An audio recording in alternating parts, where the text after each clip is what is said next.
Bonjour et bienvenue dans l'émission Parlons meilleurs SCPI, une émission qui part à la rencontre des SCPI, les meilleurs, de leur stratégie, de leur rendement et puis de leurs dirigeants. Aujourd'hui, j'ai le plaisir de recevoir Jérémy Rouzeau, président de Kianeos AM. Bonjour Jérémy, comment allez-vous ? Bonjour Paul, ça va très bien. Merci beaucoup pour l'invitation. Ravi de participer à cette émission et ravi de me dire que je fais partie des meilleurs SCPI. Alors attendez, d'abord on doit en parler, c'est le titre de l'émission. Aujourd'hui, on va parler de votre parcours, on va parler de votre SCPI, Kianeos Pierre, c'est l'une de celles que vous gérez, et puis évidemment de ses performances. Je vous propose de briser le peu de glace qu'il y a entre nous et de jouer au Monopoly, ça vous surprend ? On va voir. Si je vous dis caisse de communauté ou chance, qu'est-ce que vous choisissez ? Caisse de communauté. Caisse de communauté. Attention. Vous n'avez pas de chance, allez en prison, avancez tout droit, ne passez pas par la case départ, ne remportez pas les 20 000 francs, c'est un vieux jeu. Qu'est-ce que vous répondez à ça ? Est-ce que vous avez des raisons déjà d'aller en prison, là, tout de suite, maintenant, en tant que gérant ? Effectivement, je ne m'attendais pas à ça pour le début de l'interview. Je n'avais pas trop regardé s'il y a des précédentes émissions, mais non, je pense pas. Et pour étayer ma réponse, moi j'ai l'impression que le fait d'avoir créé une SCPI complètement axée sur le résidentiel, c'était un risque important sur la partie investissement. Au début de Kianeos, 2017 quand je travaille sur Kianeos, 2018 quand on démarre, on a l'impression que les autres SCPI, c'est d'acheter des bureaux à la Défense, des commerces dans le 8e, même s'il y a plein d'autres stratégies d'investissement, mais c'est des tickets à plusieurs millions d'euros, donc c'est un gros bâtiment, etc. Et nous, vous le savez, on est à l'opposé de ça, quoi. On va acheter des tout petits actifs, quelques centaines de milliers d'euros, dans des petites villes de province. C'est du résidentiel, c'est très diffus et ça pose plein de problématiques pour l'évaluation. Du coup, on a beaucoup d'actifs à évaluer, donc il y a des coûts d'évaluation qui sont élevés. Et puis alors pareil, la réglementation, il y a des fois, on se dit, c'est vraiment adapté à des gros actifs et pas à des tout petits. Et du coup, j'ai eu l'impression que là-dessus, c'était des risques de se lancer. Et puis en 2017-2018, je crois qu'on avait déjà échangé pendant que je constituais mon dossier d'agrément. Vous faisiez partie des personnes que j'avais sollicitées. Et je vous avais dit, le résidentiel, mais alors par contre, pas avec juste l'objectif du rendement. Le résidentiel avec cet objectif de rénover des bâtiments, donc le côté performance énergétique, le côté social, lutter contre le mal logement. Est-ce que ça plaira ? Aujourd'hui, on se dit que oui, mais en 2017-2018, alors vous faisiez plutôt partie de ceux qui étaient confiants. Il y en avait d'autres qui me disaient « Jérémy, t'as rien compris, quoi. Je veux dire, la SCPI, c'est le rendement, c'est tout, tes côtés environnemental, social. » Mais du coup... Et en fait, la conclusion de ça, c'est que j'ai l'impression de prendre beaucoup de risques là-dessus, j'ai l'impression que c'est difficile là-dessus, mais alors, à l'inverse, je déteste le risque juridique. Du coup, j'ai l'impression que sur le côté juridique, parce que j'imagine c'est ça en fait, est-ce que vous pourriez aller en prison, est-ce que vous pourriez faire une bêtise ou des choses pas claires dans la gestion de la société, je pense que je suis au niveau zéro du risque. D'ailleurs, il y a une petite anecdote, multiple. Souvent au back-office, on a un back-office qui est très strict et qui peut dire non, il manque un dossier dans un dossier de souscription. Et je sais qu'on a la réputation d'avoir un back-office qui est très réactif, mais par contre, effectivement, souvent les CGP nous disent « Ah, vous refusez ce dossier alors que toutes les autres sociétés de gestion l'ont accepté, c'est vraiment un scandale. » Et effectivement, souvent, moi j'ai tendance à répondre ça, de dire « C'est vrai que sur la partie investissement, c'est difficile. Le risque juridique, on n'aime pas du tout. Je pense que on doit plutôt faire partie de ceux qui sont vraiment très dans les clous. Voilà. Donc pas de prison pour le moment. Je touche du bois. Après, on a des conflits d'intérêts, mais les conflits d'intérêts, on les déclare. Je pense qu'on va en parler au cours de cette interview. Donc on achète, on rénove des immeubles, ensuite on les met en location. Il y a eu un moment où on s'est dit il faut qu'on fasse nous-mêmes la gestion locative. Donc c'est une deuxième société dont je suis actionnaire majoritaire aussi, donc il y a un conflit d'intérêts. Puis maintenant, on fait aussi tout ce qui est dépannage, maintenance, pour que tout ce qu'on rénove dans le logement ait une durée de vie la plus longue possible. Ça aussi, c'est une société du groupe, donc j'ai un conflit d'intérêts. Mais on essaye de l'expliquer de manière très bien à tous nos clients. Et puis on encadre les tarifications avec des appels d'offres pour vérifier qu'on est dans les clous, etc. Donc encore une fois, est-ce qu'il y a des risques ? Il y en a toujours. Mais par contre, là où on se dit, tiens, il y aurait peut-être sujet à ce que quelqu'un se dise, il travaille avec d'autres sociétés de son groupe, du coup, nous, on fait attention à l'écrire partout pour que ce soit très clair. Alors justement, donc là, vous parlez déjà de la SCPI. Oui. Moi, avant tout, et de ces différents métiers, non, c'est très bien. Avant de parler de cela et de rentrer dans le concret, et on va en parler, moi, j'aimerais bien savoir qui vous êtes, Jérémy. J'ai l'impression que vous êtes un peu un ovni. Votre SCPI aussi est un ovni. Vous êtes différent des autres. Vous gérez déjà du résidentiel, pareil, on va y venir. Mais avant tout, qui êtes-vous? Qui êtes-vous? Qu'est-ce que vous faites? Qui est Kianeos AM? Est-ce que vous pouvez m'en dire plus? Bon, la notion de différence, on est tous différents les uns des autres, hein, donc c'est évident. Ouais. Donc moi, pour me présenter, je suis ingénieur de formation, je fais un master en finance, j'ai commencé ma carrière en banque d'investissement à Londres. Ça ne m'a pas plu du tout en finance de marché, hein, vraiment le floor, comme dans les films, quoi. 2007-2009 d'ailleurs, c'était vraiment les films. Et ça m'a pas plu, hein, je veux dire, moi à titre personnel, je gagnais de l'argent, mais je ne voyais pas bien l'utilité du boulot. Ensuite, j'ai été gérant de fonds à Paris. C'est ma principale expérience, ça a duré 7 ans. Très enrichissant, avec mon chef à l'époque qui me donnait beaucoup de responsabilités. Alors je pense que je devais faire mon boulot correctement, mais c'est là où j'ai vraiment appris le fonctionnement d'une société de gestion. C'est la partie conformité dont on parlait tout à l'heure, tout ce qui est réglementaire, etc. Voilà, qui peut être intéressant. Ça peut surprendre, mais essayer de comprendre comment la réglementation a été créée, c'est intéressant. Mais là, à nouveau, effectivement, avec l'évolution du temps, voilà, je trouvais un peu moins ma place, on va dire, et l'utilité de la chose. J'ai été démarché, donc mon chef a été démarché par un groupe de pré au PME. Oui. Et du coup, m'a proposé de l'accompagner pour créer cette structure. Et là, pareil, voilà, au début, je trouvais l'idée super, genre les sous-traitantes de grands groupes industriels qui ont des problèmes de trésorerie, on va leur aider, donc le côté presque un peu patriotique, etc. Enfin, et puis là, on voyait bien l'utilité. Et puis après, de nouveau, un peu des désaccords avec les actionnaires de la holding, où on voyait que les intérêts n'étaient pas exactement les mêmes. Du coup, voilà, à nouveau, je ne trouvais pas forcément ma place. Et donc, je suis rentré dans le sud-est, dont je suis originaire. Oui. Je me suis dit, bon, je vais m'occuper de mon jardin potager, qui est ma grande passion. Oui. Et puis, j'avais fait des petits investissements locatifs. Et en fait, j'ai des gens de mon entourage qui m'ont un peu rattrapé par la peau du cou en me disant « Non mais Jérémy, tes histoires d'investissement locatif, c'est chouette, etc. » Et moi, quand j'avais fait ces investissements locatifs, je m'étais rendu compte, c'est la première fois que j'étais confronté au problème de qualité du logement. Je me disais, mais c'est pas possible, il y a des gens qui travaillent, hein, comme vous et moi, et qui gagnent trop pour être dans des logements sociaux, pas assez pour devenir propriétaires. Et effectivement, ce parc immobilier locatif privé, les gens sont enfin, beaucoup de gens sont très mal logés en France. Ouais. Et donc, j'ai dit, ok, je veux bien, j'ai eu cette expérience de création de société de gestion, je vais essayer de me battre avec l'AMF pour avoir un agrément, chose qui n'a pas été simple, mais qu'on a obtenue. Et j'aurais dit, par contre, effectivement, voilà, comme on disait tout à l'heure, il n'y aura pas que le rendement. Il y aura aussi ce côté de dire, on va essayer d'améliorer la performance énergétique, d'essayer de lutter contre le mal logement. C'était à une période où moi, je prenais conscience des problématiques environnementales. Et donc, du coup, j'avais vraiment envie de me dire, je vais faire un truc où je me dis, voilà, j'aurais essayé.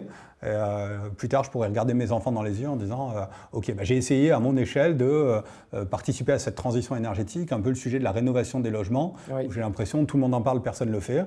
Je me lance. Voilà. OK. Et donc ça, c'est quelque part la raison d'être de votre SCPI.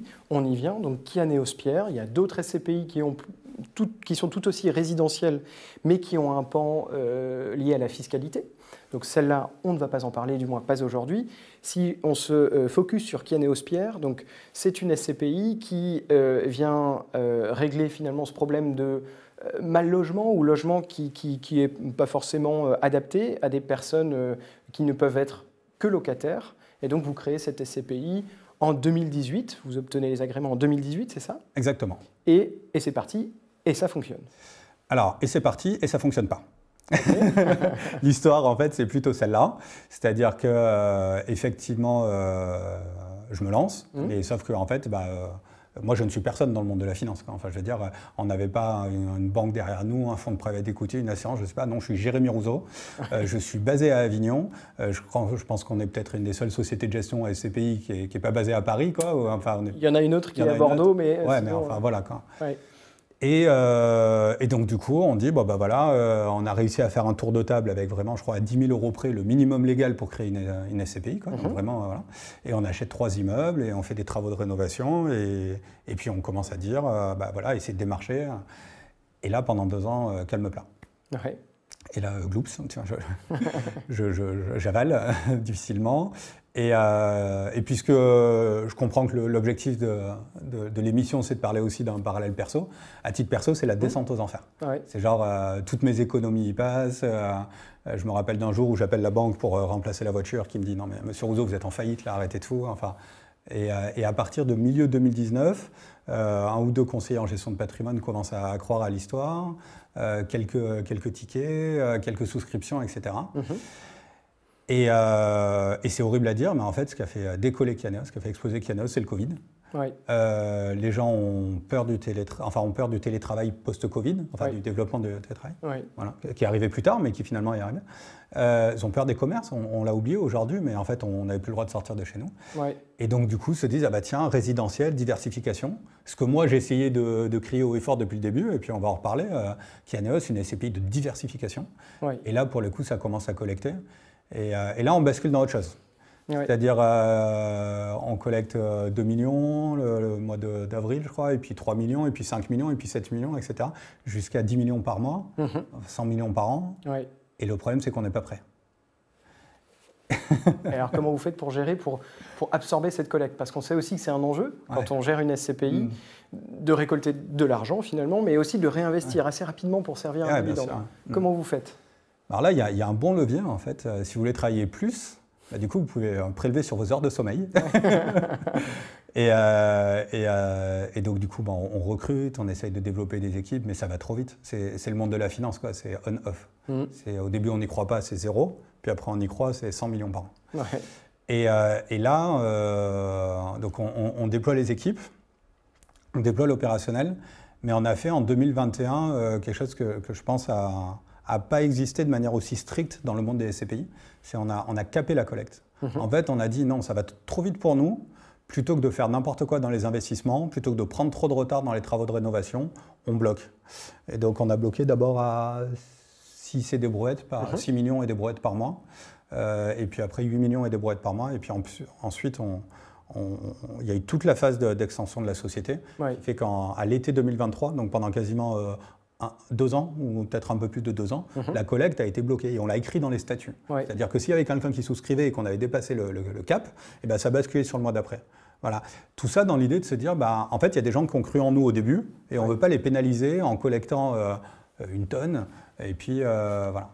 Parce que comme on est sur une SCPI, et là, comme je le disais au début, je pense qu'on a pris des risques là-dessus, c'est vraiment un modèle très différent des autres, où le délai de jouissance ne nous sert pas juste à acheter, il nous sert à acheter et à faire les travaux de rénovation. Donc sur Kianéos Pierre, on fait vraiment des travaux de seconde œuvre, l'aménagement intérieur. Il faut qu'on arrive à le faire sur un délai assez court. Donc au sein de la société, on a la moitié de nos effectifs, ça fait 17 personnes, qui sont sur le département de travaux.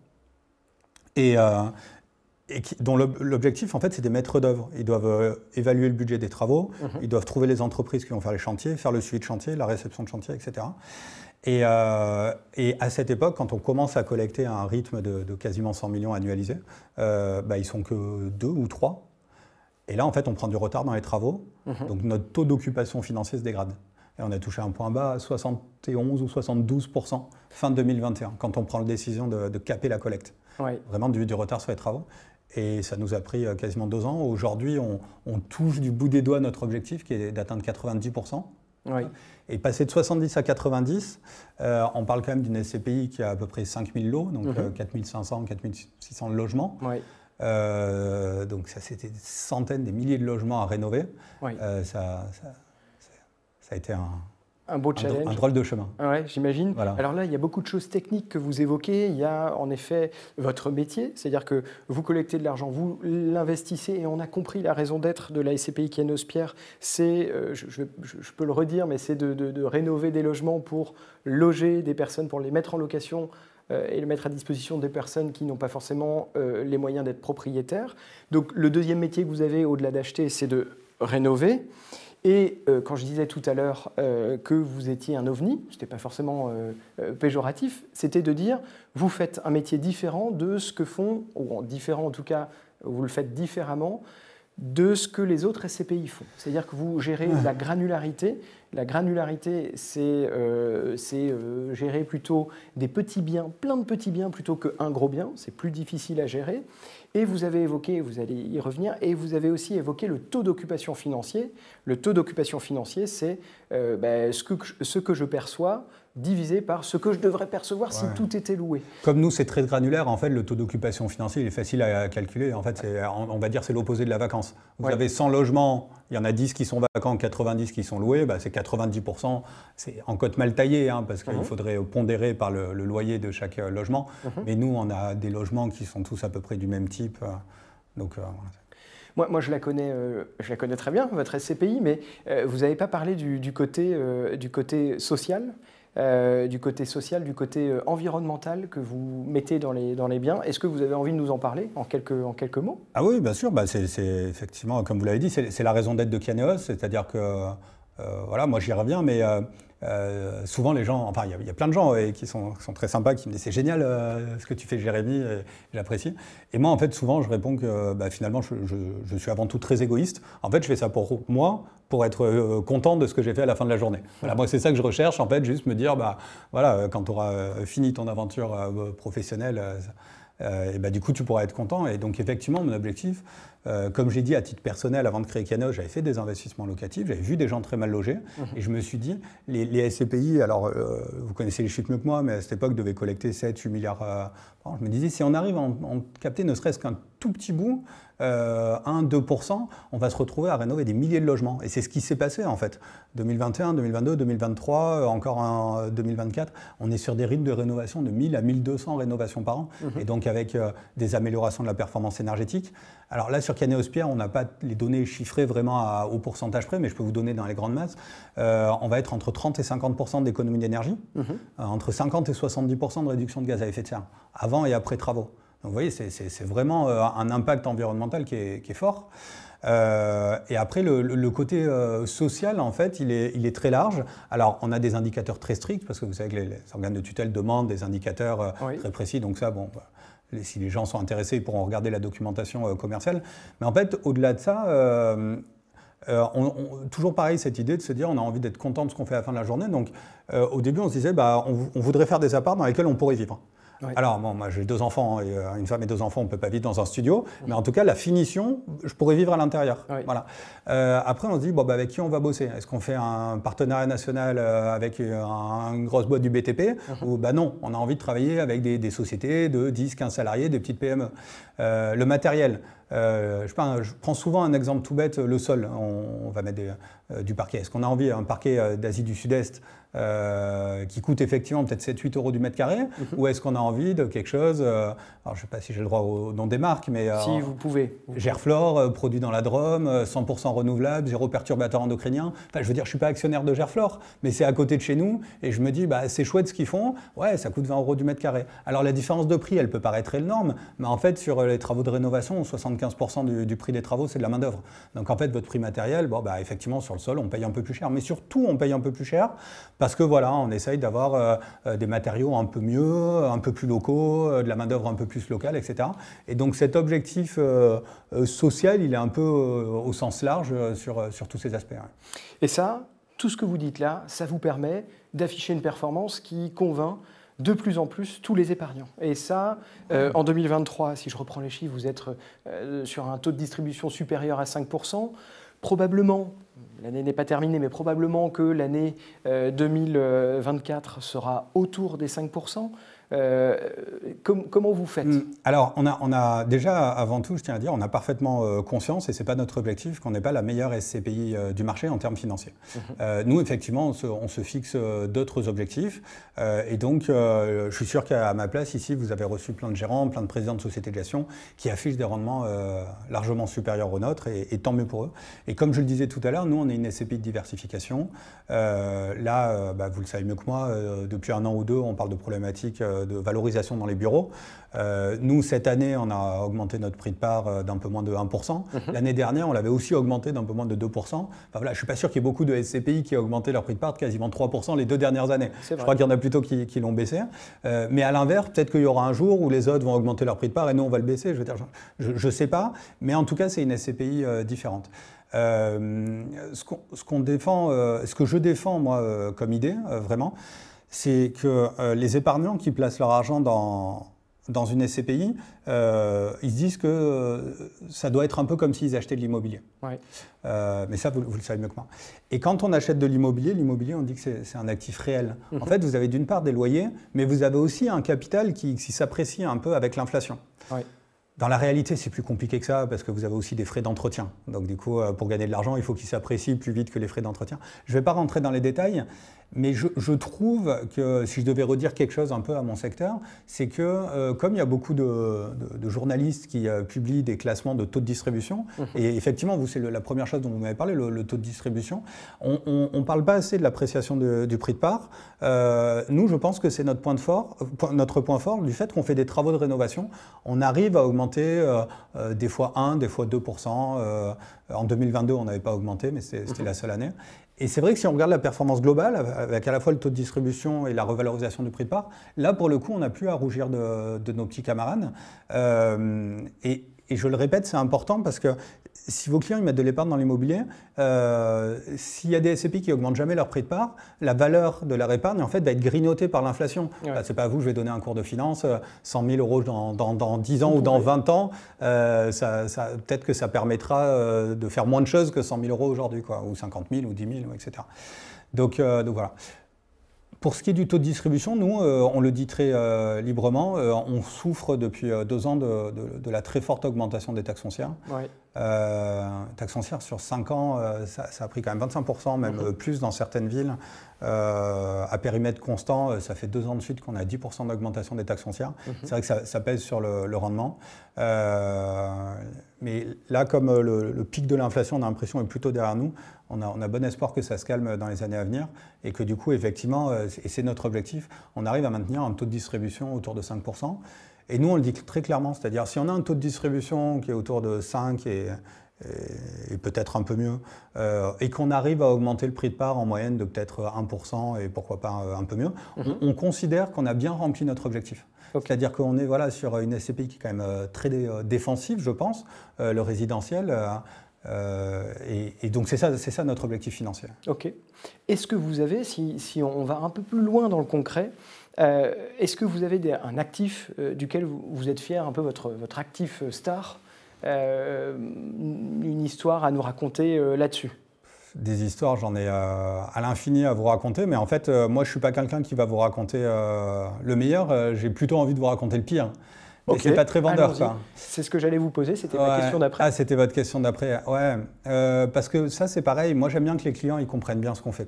Donc voilà, ce qu'on fait, c'est du résidentiel dans des villes petites et moyennes de province, là où il y a le plus besoin de rénovation.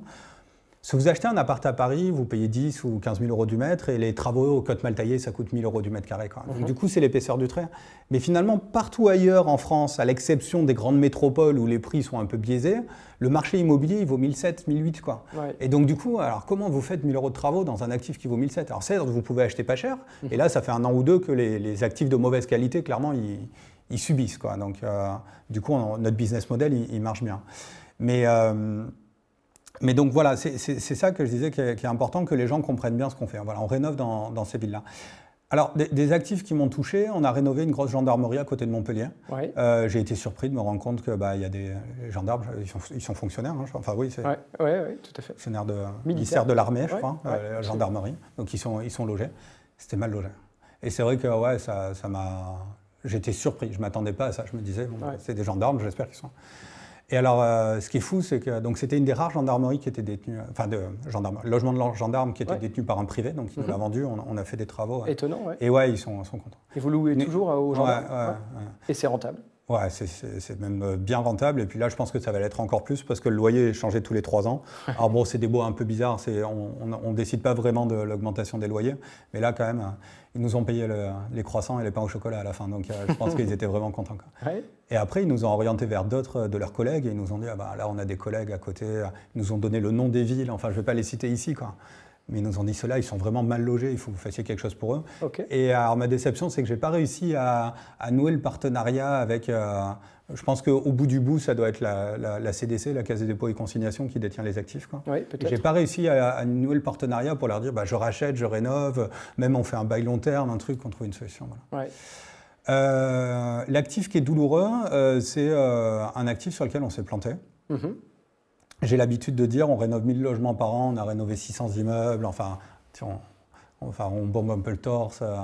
Plein de gens me disent qu'on est le leader de la rénovation en France. Je ne sais pas si c'est vrai, mais c'est extrêmement gratifiant pour moi, même si je sais qu'on est une goutte d'eau par rapport aux besoins. Et souvent, les gens me disent « mais pourquoi les autres ne le font pas ?» Et je pense qu'ils ne le font pas parce que c'est compliqué la rénovation. Oui. Donc on a acheté un immeuble un jour et il était canon. Et effectivement, il était canon, mais la façade était neuve. À l'intérieur, tout était, il y avait du placo de partout. Mais en fait, on ne voyait pas la structure qui, en fait, était du colombage. Oui. Et donc, c'était une structure bois. Et le bois a pourri. Et en fait, quand on s'est rendu compte de ça, on a tout bien fait, on a relogé les locataires, etc. Mais par contre, l'immeuble, l'expertise a dit que la meilleure décision, c'était démolition-reconstruction. Okay. Et donc, du coup, on a démoli un immeuble. Et il a fallu tout reconstruire. Voilà, et donc du coup là on travaille sur le projet de reconstruction. Okay. Mais ça pareil, pourquoi est-ce qu'il n'y a pas plus de gens qui le font? Il y a des gens, voilà pareil je ne vais pas citer, mais des grands acteurs de l'immobilier en France qui disent mais la rénovation c'est impossible. Vous connaissez le prix auquel vous achetez, là je vous parle de promoteurs immobiliers. Vous connaissez le prix auquel vous allez vendre à vos clients, mais en fait vous ne connaissez pas le milieu, quoi. Vous ne savez pas le montant du travaux de rénovation parce qu'il y a toujours des mauvaises surprises en rénovation. Ouais. Et ça, je pense qu'après en avoir rénové 600, c'est l'expertise qu'on a réussi à développer. Là, je tire mon chapeau à deuxième dirigeant de chez Kianeos, s'appelle Philippe Nourtier, qui est responsable du département travaux et qui fait un super boulot là-dessus. Mais réussir à se dire, il y a des immeubles qui sont plus ou moins compliqués à rénover. Oui. Et donc, en fait, il faut mettre un budget aléa dans les travaux. Et ça, je pense que c'est vraiment une bonne idée. Et c'est ça qui fait qu'aujourd'hui, la SCPI fonctionne. OK. Voilà. Merci pour tous ces témoignages. Alors, je vais vous demander de rêver un peu, Jérémy. Je sais que vous êtes un rêveur. Si vous devez ajouter au portefeuille de Kianeos Pierre un bien qui vous fait rêver, aucune limite, aucune directive sur le rendement, quoi que ce soit. Parfois, dans les interviews précédentes, j'ai pris l'exemple d'un stade, ça peut être une salle de concert. Qu'est-ce qui vous ferait rêver dans le portefeuille de Kianeos Pierre ? Mais là, je vais faire la réponse que je déteste quand je vois des confrères qui font ces réponses, quoi. Genre, dans quelle autre SCPI vous investiriez? La mienne, parce que la mienne, c'est la meilleure. Ou, enfin, vous voyez, ce genre de réponse comme ça. Mais non, moi aujourd'hui, Kianeos fait exactement ce que j'ai envie que Kianeos fasse. Ouais. C'est-à-dire qu'on a des locataires qui sont des gens qui bossent, qui gagnent entre, j'en sais rien, 1 700 et 2 000 euros par mois, qui ne gagnent pas assez pour être propriétaires. Et je pense que grâce à nous, ils sont mieux logés que si on n'était pas là. Donc en fait, il n'y a rien de différent. Je n'ai pas un actif où je me dis « Waouh, celui-là, il est canon ». Si, quand je visite, parce que du coup, c'est mon boulot numéro 1 d'acheter des immeubles, il y a des fois, je vois des immeubles, ils sont canons et je me dis « Ah celui-là, je sais pas, on en a acheté un, je me serais regardé à Chalon-sur-Saône, un truc haussmannien et tout. Je me dis « Waouh, comment on a réussi à acheter ça? Il est canon, il est beau, l'architecture, la pierre, etc. » Mais sinon, après, au bout du bout, il n'y a pas un actif. J'ai un associé avec qui je m'entends bien, qui est aussi président du conseil de surveillance d'une autre SCPI qu'on gère, et qui souvent me dit « Ah, mais tu devrais essayer de lancer une SCPI dédiée au logement des personnes en situation de handicap. » Voilà. Je pense qu'au niveau de Kianeos Pierre, ça serait compliqué, et ça serait un chouette projet. Okay. Du coup, j'ai fait une réponse. Non, mais c'est super, vous reviendrez pour nous en parler de cette SCPI. Je ne suis pas sûr que j'y arrive. Okay. Il faudrait, une SCPI, il faut avoir une masse critique, quoi. On ne peut pas gérer une SCPI qui fait 2 millions d'euros, quoi. C'est vraiment compliqué. Il faut plusieurs dizaines de millions d'euros, donc du coup, ça voudrait dire trouver l'association, etc. Ça serait un doux. Mais vous m'avez dit si vous deviez rêver. Exactement. Voilà, donc un doux rêve serait parce qu'effectivement, j'ai vu des associations qui aident des personnes en difficulté, en situation de handicap, etc. Et effectivement, elles aussi, elles ont du mal à trouver des propriétaires bailleurs qui acceptent de les loger. Et donc souvent, elles sont très mal logées aussi. Alors, je vous propose de continuer sur un sujet tout aussi créatif qui porte à la rêverie, mais avec un peu plus de légèreté. Si votre SCPI était une chanson, est-ce que vous avez une idée? Est-ce que vous êtes mélomane? Est-ce que vous pouvez me répondre? Alors là, je vais avoir du mal. Alors, je suis mélomane, je joue du piano. J'ai repris le piano l'année dernière, je suis trop content. Symphonie d'un nouveau monde Ah ouais, carrément, Dvorak. Peut-être Non, ça serait pompeux quand même. Et puis en plus, c'est un côté vachement grandiose, là, cette symphonie du nouveau monde. Eh ben, C'est dur, je vous propose d'y réfléchir, D'y pour réfléchir, la prochaine fois et vous reviendrez. Mais je pense que voilà, ça serait quelque chose. Ça resterait.